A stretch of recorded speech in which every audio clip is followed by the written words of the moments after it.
Tonight, we take a ride on the DC Carousel here on Superhero Pantheon.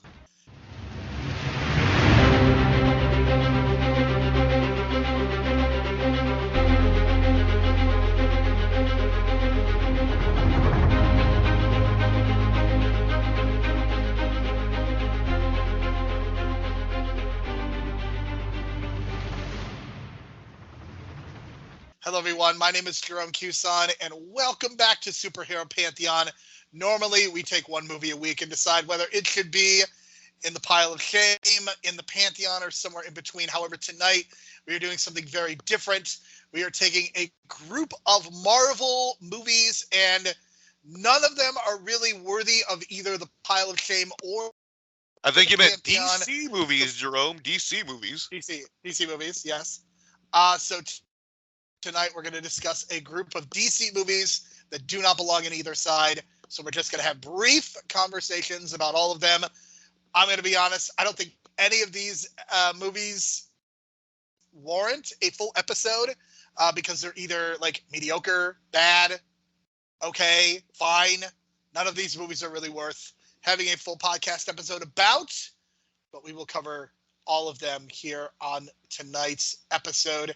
This is our final look at the DCEU, now and forever. Brian is my co-host, Brian the Brain. Brian, you watched Shazam, The Fury of the Gods in preparation for this episode. Like, you specifically watched that movie for this episode. And even though it does not come chronologically, I want to talk about that one first because you did do this one special for the podcast. Okay, listen, it's fine. It's okay. Maybe it's not fine. It's okay. It's bad at some points. It's just unnecessary. It's so unnecessary because it's clear. It's like they wanted to do a Greek story in the DCU. You didn't want to do it with Diana because you fucked it over with Wonder Woman 84. So who do you got left? Oh, let's do it with Shazam because Black Adam doesn't want to work with him anyway, brother. I don't want to work with that guy, brother. So, you put all that together and you get this, like, movie that should have been clearly a team up with Diana. You know what I mean? Clearly. And they just turned it into an extension of the first movie. And look, I like the first movie. It's a 7 out of 10 for me. So, really quick, my score. Hero 6, Villain 3, Story 5, Tech 8. It looked pretty good, actually. Legacy 5, because, goddamn, this movie did less than the original. And the original was a surprise hit. And that's unfortunate, and I just felt like the cast, I don't know, it felt like some of them were taking a paycheck, especially the older sister. And then I felt bad for the dad because he just had the worst dialogue, and the dude is not Kelsey Grammer. You know what I mean? If Kelsey Grammer was the dad, would have sold the lines, but poor guy could not sell those that bad dialogue. So you got to mix a bad dialogue. It looks good. Like, I admit, like, the dragon with wood, you got me there. See, you sold me there. I agree with you. I don't even think the movie looks that good. I mean, I think there are elements to do, but I think it's very clear that some of the CGI just wasn't, they didn't have the budget to really put in the CGI work. And I think that's been a real problem with a lot of superhero movies is that, and that's why we're going to have some unionized groups forthcoming in terms of visual effects. I think for me, the reason this movie doesn't work, there is a huge disconnect between Zachary Levi and Asher Angel. I mean, Asher Angel is barely even in this movie, and it's just insane. I mean, Zachary Levi... He should have played himself. He should have played himself because the dude looks jacked under that shirt. I don't know what... You know what I mean? I mean, Zachary Levi, obviously a problematic figure given some of his beliefs, but, I mean, he just takes over this movie. There is such a disconnect. And, I mean, for me, the problem is Shazam. It's bad. He's bad. This is not a good performance, and really across the board, I don't think the performances in this movie are good. I mean, you cast Lucy Liu. Lucy Liu is in a completely different movie. I get what she's going for, but it just doesn't work. Helen Mirren collecting a paycheck in a movie all about family. I guess it makes sense to have her though. Rachel Ziegler. I really liked her in West Side Story. But here she gets nothing to do. And Brian, I know that Diedrich Bader and his they did him dirty in this movie, right? I mean, look, that role was like, you could have put my uncle in that role and it would have been fine. You know what I mean? But they put Diedrich Bader in a role where he's the principal and you don't do anything with him, and he only has two scenes, and the other scene is him jumping off the top of a building and just committing suicide. Like, what are we doing here? Like, I don't know. There's a lot going on. Lucy Liu, I feel bad because this felt like this could have been her comeback. You know what I mean? But yeah, and then the role is like, who are these people? And I kept asking myself, who are these people? Where did they come from? And they didn't even do the thing at the beginning where they should have just introduced you in this montage of who these people are in a flashback, and they didn't even do that. So yeah, this movie gets a 27 out of 50 for me. This movie is 2 hours and 10 minutes. I can't disagree with your score. I would probably be in the same vicinity. I would probably be between a 20 and 25 if I broke it down. I mean, this movie is just bad across the board. And I think there are elements that are good, and that's why it's a pile of shame-worthy. But this is certainly, I think this movie is part of the DC pattern, where I think you look at Wonder Woman, you look at the first Shazam, those movies are really good, and then their sequels are incredibly disappointing. And I think it's an unfortunate. I mean, I think a lot of Marvel movies have had that same issue, but this is the kind of thing that, again, in a world where James Gunn is taking over and they're going in a new direction, like the fact that Shazam didn't do very well, does not bode well for Zachary Levi. And again, I think the worst part is that I think the first movie was super fun, and they gave themselves so much to build off of with the family element and all that, and the adoption. Like, there is an interesting part of this movie of, you know, the kids aging out of the system, and there's stuff to do with that, and they just don't do it. And again, I blame a lot of this on Zachary Levi. I think his performance in this movie is really bad, and I think he is a huge part of the problem. I would say it's forced. Like, his performance is very forced. Like, he's trying to make you laugh so hard, but it's just not working because the first time around it was fine. You know what I mean? It was passable.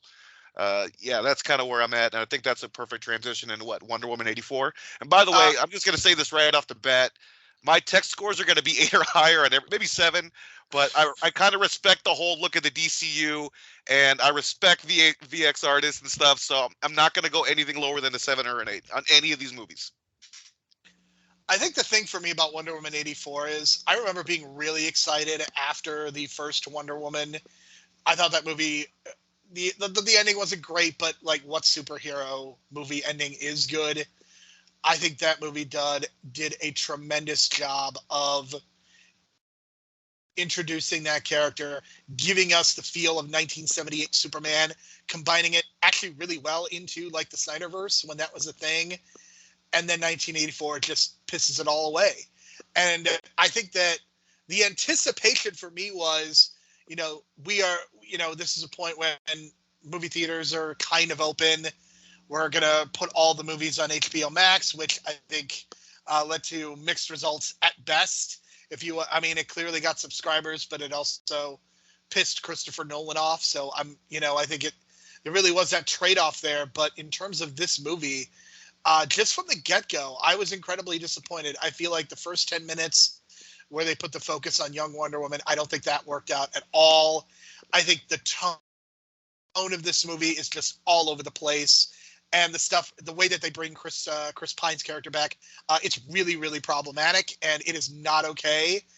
There's some serious issues of consent in this movie, and the fact that they have her pining, pun very much intended there, after this guy 70 years later, not a fan at all. And I think this movie, in some ways, is an even bigger disappointment than Shazam, because look, the first Shazam was a lot of fun, but Fury of the Gods, it not being great, it's acceptable to me.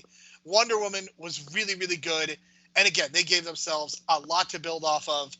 But for whatever reason, they decided we're going to slot this movie in the 1980s in a kind of a break from continuity, number one. And number two, feeling like we have to have the Chris Pine in this movie. It feels really problematic. And maybe there was a different way of bringing Chris Pine back and having it not be problematic. But it did not work for me. Wonder Woman 1984 was a huge disappointment across the board, and I think this is a weak performance from Gal Gadot as well, and I think her stock has really taken a tumble, and this movie is a huge reason why. Yeah, it's just I think Pedro Pascal kind of saved it for me because I felt like he was doing work in this movie, and I felt like everyone else was kind of like not feeling the direction clearly. Because I'm in agreement with everything you said. It's just I feel like Pedro Pascal kind of got looked over though, because I felt like he had one of the better performances in the DCEU as a villain. So I got to give him credit for that because I was into the performance despite the bad writing around it towards the end and all that stuff. And it's just weird that like they reused like the Batman theme at the end of the movie. It felt like they didn't have time to record new music for the movie, so they just filled in with old music, like stock music from the other movie, just to get it out in time. But at the same time, I felt like when they announced that this was coming to HBO Max for Christmas, I felt like that was one of the more positive things we were looking forward to and the more positive things we've heard and around that time in 2020 during the depths of the pandemic. So I have to give the movie credit for giving us something to look forward to, getting out of that rut that we were all in. So give us something to look forward to on Christmas. So I respect it for that, which again, then they attached that Christmas ending, which kind of ruined it even more. But I feel like they tried, and I felt like Patty Jenkins ignoring continuity just was a bad move. And it's like, come on, you got to play the board. Like, there's a giant board here. You got to play the game. She didn't play the game, and she went outside the continuity because the whole idea of Wonder Woman and Justice League, both versions, is that she's like secluded and she doesn't want to go out. And in this case, it's like the opposite. It completely ignores that. So, and then how does no one remember what happened with that stupid wish thing? I feel like Bruce Wayne would totally remember something like that, but no, they just ignore it. So it's like a standalone Logan type thing, which is weird. And Chris Pine should have just been a Force Ghost. So Hero 6, Villain 7, Story 4, Tech 8, Legacy 7. Because it did have the cool trailer with that song from the 80s, Blue Monday, I Blue think it was. Monday. Yep. I give it credit for that. I mean, to me, I'm going to be very much the same. I would probably slot this between a 20 and a 25 for a total, and I think part of that is because there's a lot wrong. I think there's some moments, there's some glimmers of hope, but this is another movie with some really janky CGI, especially when Wonder Woman does her special powers, and I don't think that really works out. I mean, again, I come back to this consent thing, and that it really does bother me. And I get what they were trying to do, releasing this around Christmas, but just too much going on. And I think it's part of it is the Christmas of it all. I think this movie is always going to have kind of this weird legacy because of its release pattern and its release schedule. And I just think that the first movie was so good, and then this movie just turned out to be such a forgettable disappointment that I think it kind of tarnishes the first one in so many ways.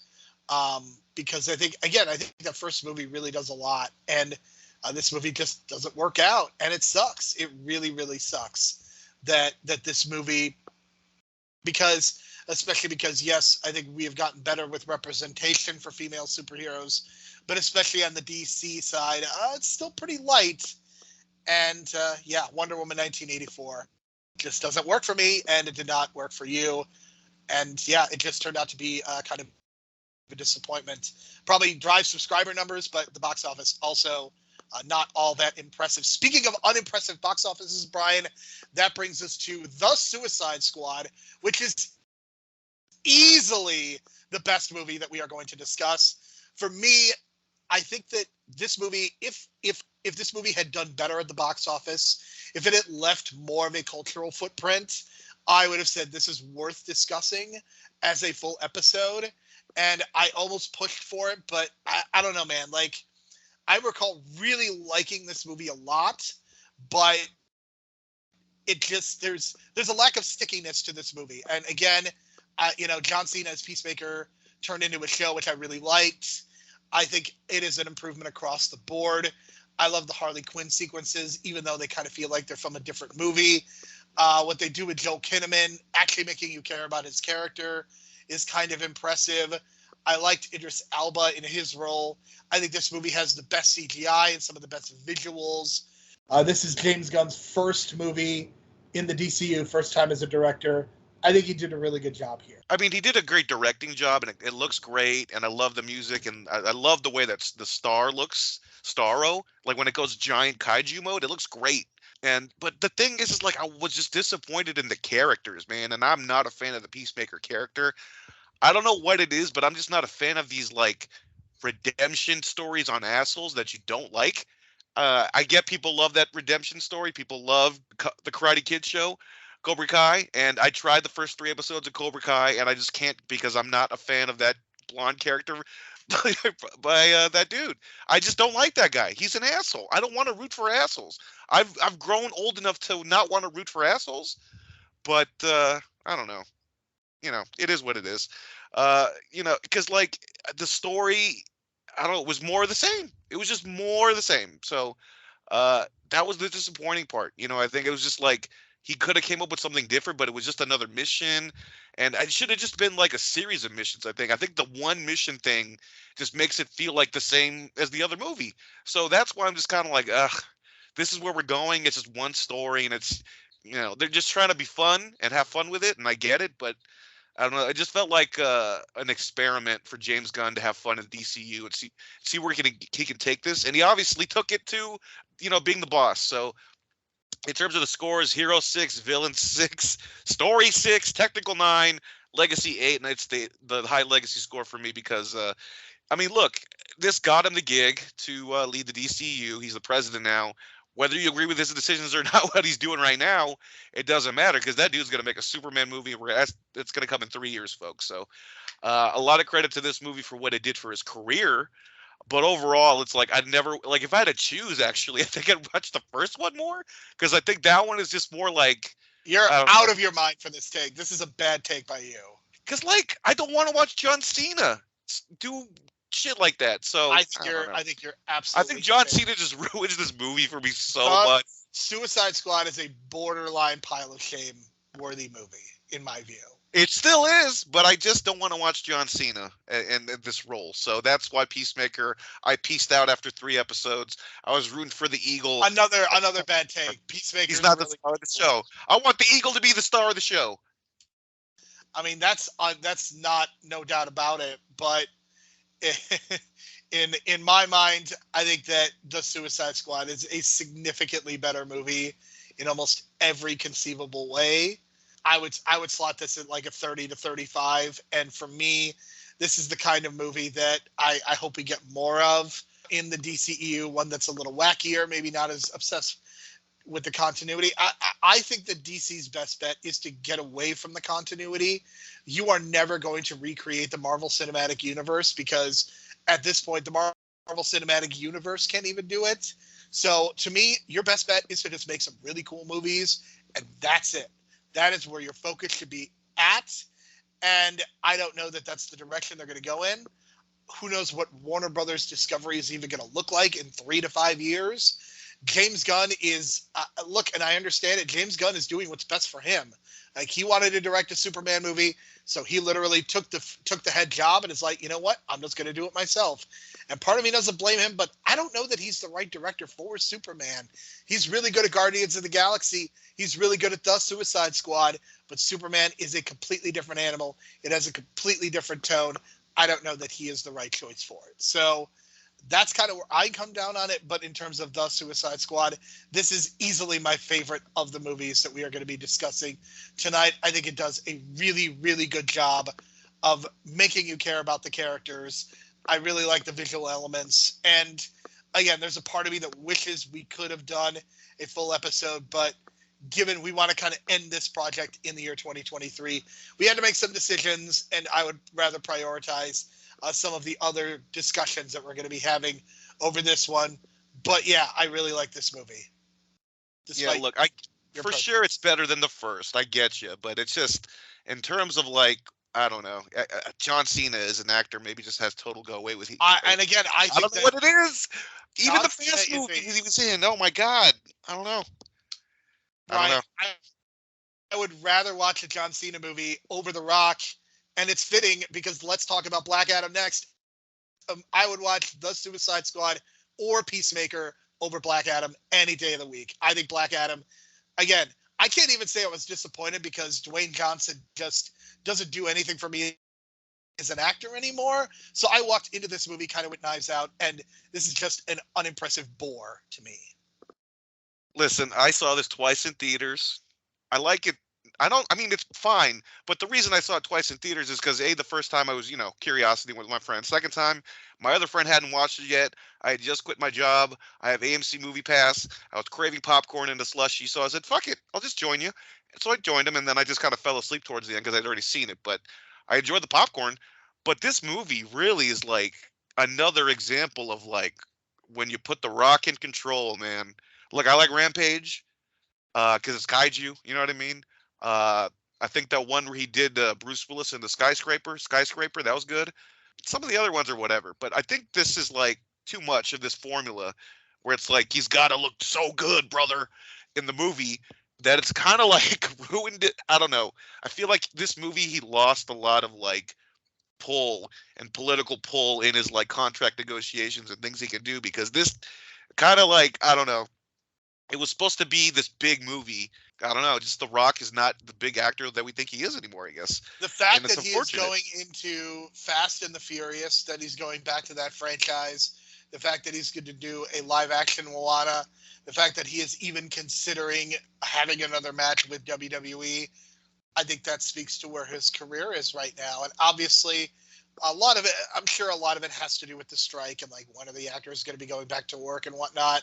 So I get that part of it. But yeah, I think The Rock lost a ton of juice with this movie being kind of a disaster at the box office. And for me, I think the double whammy of it both not being very good and also being a box office flop, so to speak. I think that's a huge double whammy. I mean, look, I think audiences are becoming much more discerning about the superhero movies they want to see.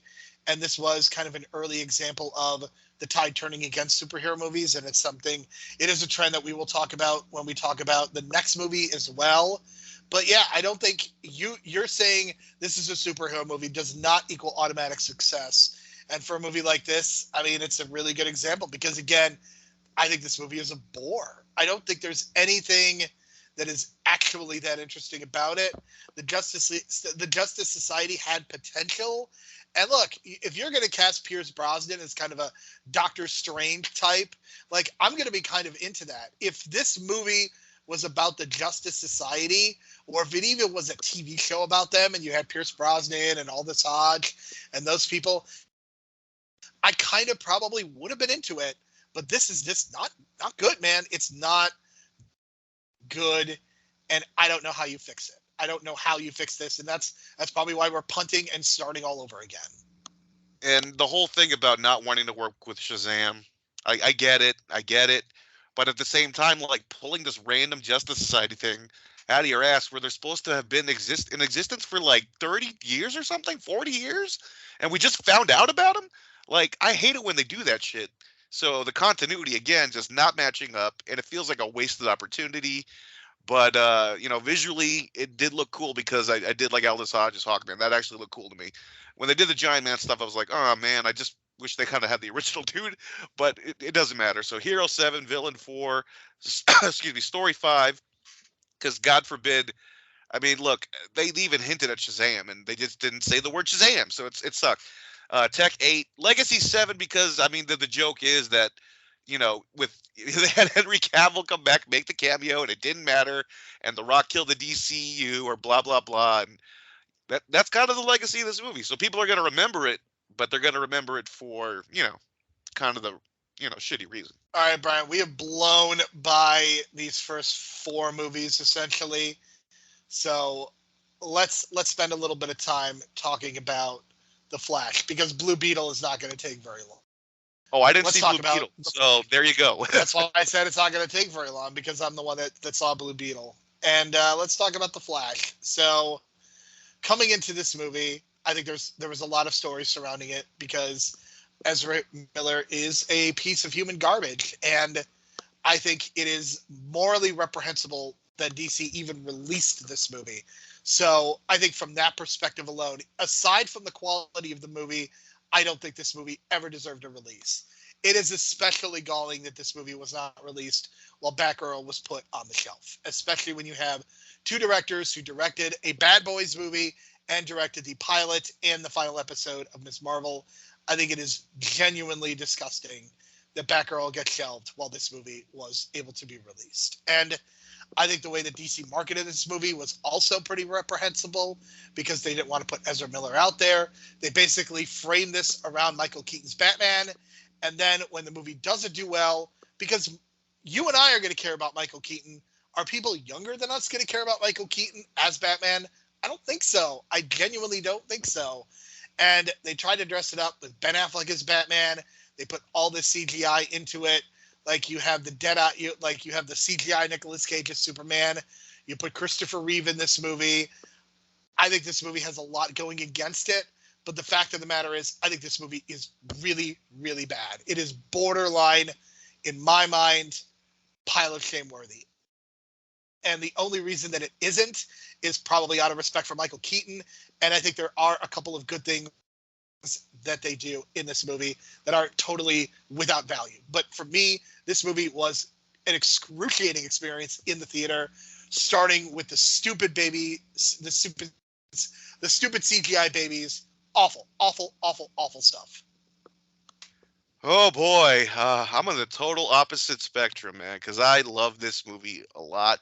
Look, I don't like Ezra Miller. I don't like the guy, but this movie was like super deep into production at that point that, they just had to release it. They canceled Batgirl like way earlier in production. You know what I mean? It's like there's a kind of a difference there in terms of the money as well. So there's that aspect to it. I'm trying to play devil's advocate. That is in dispute, I would say. I think both movies were done shooting and were in various stages of post-production. So I don't even necessarily, and I don't think we're ever truly going to know where Batgirl lays in. I think that's a movie that could be finished if they wanted to, and they just didn't for tax purposes. So I think that is in dispute, I would say, at best. The other thing is like, I don't know, the whole Michael Keaton thing, because Michael Keaton was supposed to be in Batgirl and shot all these scenes, but then they took him out as being the Batman at the end of this movie. So there's a lot of continuity issues there. So it would have just made it even more confusing. So even if you released Batgirl, would it have done as good as or bad as Blue Beetle too? I don't know. So it's just like you kind of have to weigh these things, and unfortunately, I'm playing devil's advocate here because I enjoyed the movie a lot, and I can't I shouldn't feel guilty that I like a movie. You know what I mean? I don't know. So I love Michael Keaton in the role. Like I dig this story. I like this version of the Flash more than most people. I didn't notice the CGI stuff at all, to be honest. Because I'm the kind of person where I have a PS5. I don't like these modern games too much because I don't give a shit about realistic graphics or anything like that. Like I don't like the Spider-Man game because I don't want to be fucking swinging around the city for 15 minutes just to get somewhere. That shit's boring. But people love doing this realistic shit, and it's like, dude, I'd rather have a fun video game. You know what I mean? Something I enjoy than all these great graphics. You know what I mean? If I want great graphics, go stare out the window and look at a tree. So for me, I didn't even think about it once, honestly. I just sat back and enjoyed the movie. I got to see what I wanted to see. I loved all the cameos. I cried multiple times in this movie. When I saw Christopher Reeve, I damn near lost it. So all those things, I'm not gonna I'm not gonna pretend I didn't like it. I love this movie. So I'm one of those people, and I'm also one of those people that can kind of notice the overhyping of the popularity of the Flash. I don't know. It just feels like they overhype this movie way too much. I mean, I think having anyone come out and say, "Oh, this is one of the greatest superhero movies," I thought that was a very, very bad idea, and it just set expectations way too high. I think it was really problematic, and that's kind of where I come down. I just don't think that this movie works at all. And again, I think it's really easy. I think it's really easy to blame Ezra Miller for this failure. I just think it's an organizational thing. I think fundamentally the organization of the DCEU is very poor. And I don't know that James Gunn can fix it, because I don't know that anybody can fix it, because I don't know that if you are trying to build a universe within movies, I just don't know how successful that is going to be. The MCU is a miracle. The fact that we got 19 movies or whatever, almost 20 movies that kind of told the story, that was an accident at the end of the day, and they happened to make it work. I don't know. You're never going to get that again. And I think that for the DC to try to wrap this story up with a Flashpoint-like story. I mean, it just didn't work. And this is, I mean, objectively, we can talk about the quality of this movie. This is the biggest bomb in the 100-year history of Warner Brothers. This movie lost over $200 million. This is an absolute embarrassment from that standpoint. And the fact of the matter is that I think DC just releasing this movie, it's a stain. I think it's always going to be a stain that this movie was even released. And I mean, look, I don't think Ezra Miller should probably never be in a movie again, and I don't know whether the director should direct a movie for quite some time. I know that It was a huge success. I would say the It sequel was a huge disappointment. I think the It sequel also really didn't work out too well, and I know that movie probably did a little bit better, but there is no way that Andy Muschietti deserves to direct Batman the Brave and the Bold. He just doesn't. And there's a couple reasons for that. I mean, you have the Robert Pattinson movie that made $800 million. That's one of the reasons. And I just don't think that this movie was directed well at all. And when I criticize the CGI, I never blame the artists. The artists are overworked, underpaid. To me, it falls at the feet of the leader. The leader is the director. And in my mind, this is on him. This movie not being as good as it is, or this movie being a financial disaster, I think at the end of the day, it goes to the leadership and it goes to the director. And that's really all I can say. Okay, so my score, Hero 8, Villain 6, Story 8, Tech 8, Legacy 7.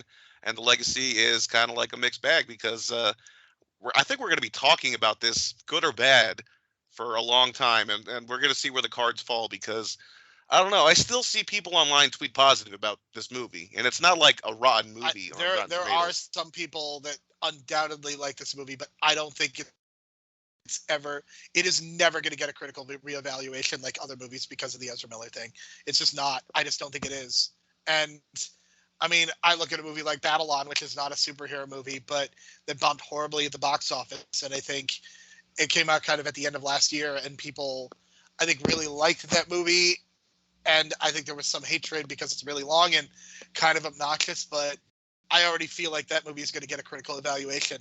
But that's because you could argue there are problematic elements, but nothing as bad as Ezra Miller. And Ezra Miller, that is going to be the stain on this movie. And the fact that, it's not going to go anywhere also doesn't help its cause, even though I think if the movie were good, I think some of that would go away, but I just think I think the fact that the CGI is as weird as it is at the beginning also doesn't help. Ending with George Clooney is also it is definitely a decision, but at the end of the day, I mean, this movie is just going to be regarded as a massive bomb. And even a movie like Waterworld, like I think there are people that'll say, "Oh, this movie was actually good." I think you're ever going to have a significant number of critics, and I mean, there's going to be some people who defend it, but I don't think you're ever going to get people to really defend this movie. Except me, apparently. So there you go. Yes, you're gonna die on this hill. You're not gonna die on the hill of the Blue Beetle. You have not seen it. I saw it. I think it is it's probably my second favorite on this list. I don't think it's great, but I think there are enough good elements in this to where when this movie premieres on HBO Max, I think it is well worth watching. I think that the family elements are good. The villain isn't great, but like all superhero movies, none of them are great. The visuals are solid. I think there's an interesting story element to this movie. I would be interested in a sequel. I don't know that we're ever going to get one, but I think the Blue Beetle, just in terms of, I think it is victimized by this being the quote unquote end of the DCEU. That doesn't help. And yeah, I just think this movie, like I would say it's like in between like a 30 and a 32, maybe 35. That's probably where I would place it in terms of scores. My Flash score would be like a 25, if that. So yeah, a Blue Beetle is fun, but I can certainly understand why people didn't see it because it's not essential. But I remember when I went to this movie, I will say that in terms of the population that it was going for, in terms of Hispanic people and Latino people, the theater that I was in, I was surrounded by a lot of Latino and Hispanic people, and they were definitely laughing at things that I was not. So I think there is a definite appreciation for this movie that I think maybe you and I could not have. And again, I know you haven't seen it, but I think this movie hit an audience that is very underserved in these superhero movies. I mean, the reason I didn't see it is just because like it was like a jam. It was like term like Ninja Turtles and something else I forgot already. It was like in that kind of release, and I just only had time for one or two of them. So I mean, Turtles was like gonna be my number one choice over this, no matter what. So, and then I figured, it's gonna probably be in a month on the DC app or whatever, or the Max app or whatever. And as of this recording, it hasn't yet, so I'm kind of surprised. I So believe by the time this episode releases, I believe it is going to be on Max. for sure, for sure. So I would have watched it on Max, like on my ride home from the bus, like the way I watched Shazam too. But unfortunately, it wasn't available. I don't have anything against it. You know what I mean? It's just like the other thing was like I had friends that were not even hyped to see this movie. They were just like, I'll just wait. And it's not like, like, oh, I don't want to see a Latino hero. Like they were Latinos too, and they were just like, nah, they're not into the character as much because they feel like that character is more suited for the Justice League show, or you know what I mean, when Blue Beetle kind of was like at the height of its popularity. I feel that was when it was on like the Justice League show, and of course Brave and the Bold, which I talked about.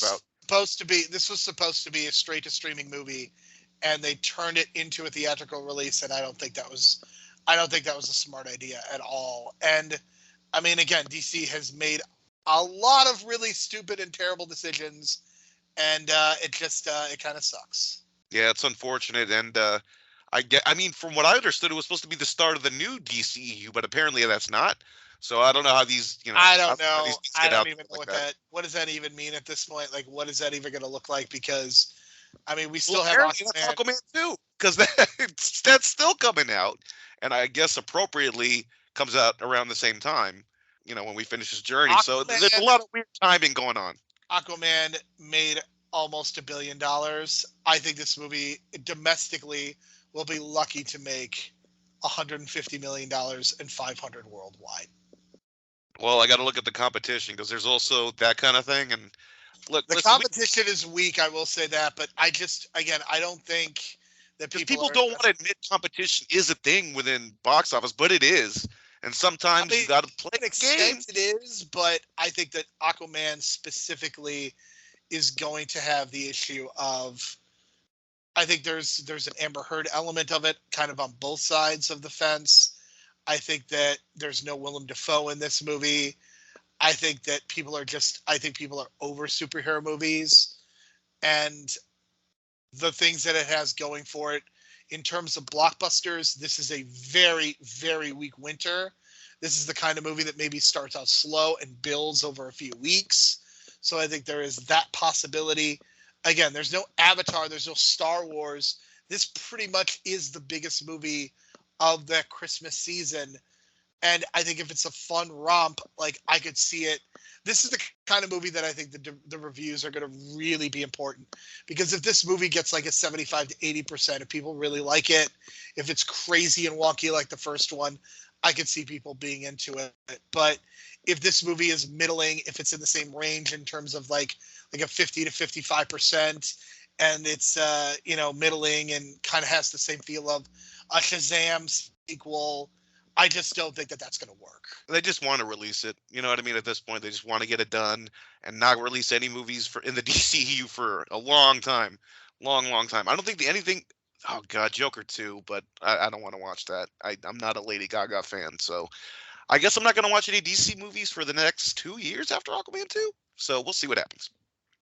Here's what I'm going to say. I am not going to sit here and tell you that the Joker sequel is going to be good, but I am endlessly fascinated by the fact that we are going to have a musical superhero movie, which we have not had before.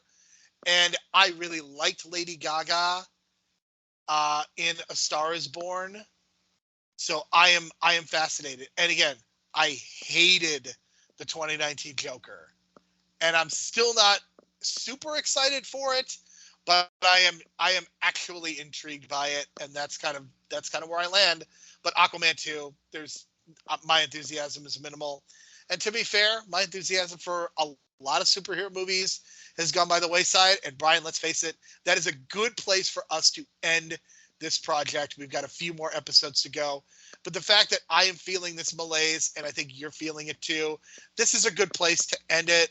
It's not that superhero movies are not coming out, but I think it's a good time for us to step away and talk about other things. Yeah, for sure. I mean, I've been this whole week wanting to watch a movie called Running Scared with Billy Crystal and Gregory Hines, and I've been putting to the side because I wanted to watch Shazam 2 for the podcast. So, yeah, that's where we're at. I want to discover stuff that I haven't discovered yet. You know what I mean? Like we're Running Scared type movie, or for instance, like when we watched Deep Rising. You know what I mean? That's kind of where I'm at right now. Also, around this time of recording, Expendables 4 is about to come out, so I'm gonna binge watch the movies that I haven't seen yet. So I'm getting excited for that. I'm kind of trying to reach out outside of the whole superhero genre and experience some fun movies that are under 2 hours that deserve to be under 2 hours. Yeah, I am becoming a bigger and bigger proponent of the under 2 hour movie, and I'm very excited because we're at around a time. Merchant of Venice, Expendables. There's a Nicolas Cage movie that I want to see. Like there's definitely some sub 2 hour movies, but by the time people are listening to this episode, there will be a nice 3 hour and 26 minute Martin Scorsese movie that I'm fired up about. I mean, look, the way that movie looks and the reviews I'm reading, 3 hours and 26 minutes might not be enough for me. Yeah, I'm hyped for that too, actually. I just hope that, like, I don't know, it just, because I feel like there's going to be a lull around 2:30, 2:40-ish. I experienced that during The Irishman, so we'll see. But I didn't experience that during Casino or Goodfellas. I don't know what it is, but maybe I'm it's gonna just try maybe to. just because he's old now and you have that lull naturally in him. I don't know, man. Like the fact that we're still getting Martin Scorsese fastballs is really exciting to me, because I think when you look at a lot of directors, when they get to the end of their career, it's kind of rough. But Martin Scorsese still has his fastball, and I'm fired up. And I am also fired up, Brian, next week. No more DC. We are done with the DC talk. But next week, we took a ride on the DC Carousel. So I think it's only right, Brian, that next week we take a ride on the Marvel Carousel. Yeah, I think that'll be just as frustrating, but less irritating, maybe. I mean, there's more positive. Like Shang-Chi, I can actually say a lot of positive things about it. And not only are we going to be talking about the movies, but we're also ever so briefly going to talk about the shows. I mean, we talked about it in our crossover episode. I don't really have a lot to add about She-Hulk, but we are going to do that next week. We are going to take a ride on the Marvel Carousel. And Brian, I will say, so just to give everybody a preview, next week we will be discussing the Marvel Carousel. And then the following week we are going to be discussing WandaVision. And then the final 2 weeks, we will be getting into Guardians of the Galaxy Volume 3, as well as Loki Season 1 for Pantheon purposes. And we will also give our thoughts on the second season of Loki as well. So there is much to be discussed and much to be excited about for the month of November. And then we've got a couple lingering episodes in December, and then some special things that we will announce at a later date. But next week is the Marvel Carousel. Any thoughts as we are about to go back into the Marvel Cinematic Universe one more time? Oh man, Guardians 3 is going to be so... It's great. I love that movie, but man. I mean, we might reorganize it. We might put Spider-Man, and we might Guardians might be like the way to end it, just because it is in so many ways, and it is so many ways the perfect ending of Pantheon. So it might end up being the last episode. So we'll see. Yeah, very emotional stuff, man. From the flashbacks to, oh my God, survivor's guilt, all that stuff. Oh my God. And I'm not the only one who feels that way. I feel like a lot of people feel like this is the ultimate anti-animal cruelty movie. We'll find out. For sure. So for Brian, my name is Jerome. Thank you so much for listening. We will talk to you again next week. I feel bad for Dwayne Johnson, man, because, you know, the whole hierarchy of power shit. I mean, it's completely upside down now, and he's trying to get a job with the WWE.